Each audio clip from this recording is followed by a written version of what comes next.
Bonjour, je suis Marcel Jean-Christophe, je me suis installé il y a bientôt 3 ans en tant que jeune agriculteur sur la commune d'Orel.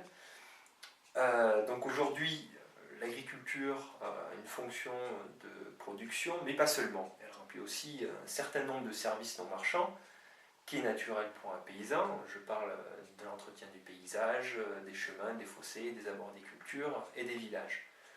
Aujourd'hui, il faudrait identifier et quantifier tout cela. Il y a des difficultés économiques dans toutes les filières et il nous faudrait avoir plus de temps pour arriver à remplir ces fonctions. Plus de temps et aussi, il ne faut pas oublier que ces services ont un coût.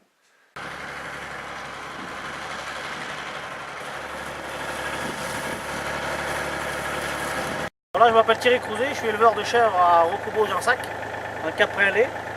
Notre activité de production n'est pas la seule constante dans notre activité. Nous avons aussi un rôle d'entretien des fossés, des talus et compagnie.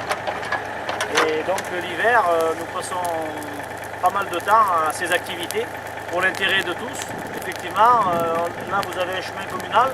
Et donc en tenant les fossés propres autour, ça permet d'améliorer la durabilité des chemins d'accès.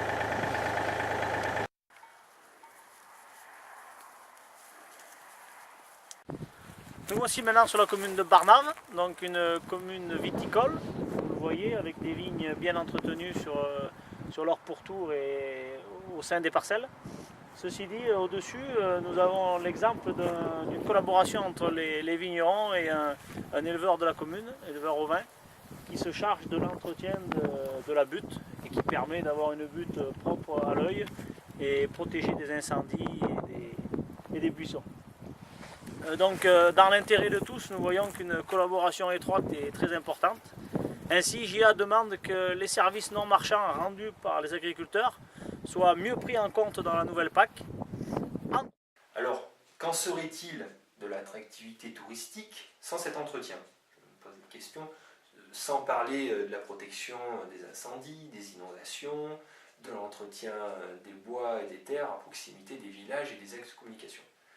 Donc plutôt que de créer des brigades vertes, les JA attendent de la PAC qu'elle les conforte dans toutes ses fonctions. C'est-à-dire qu'il faudrait mettre en place pour cela un système de rémunération juste de ces services.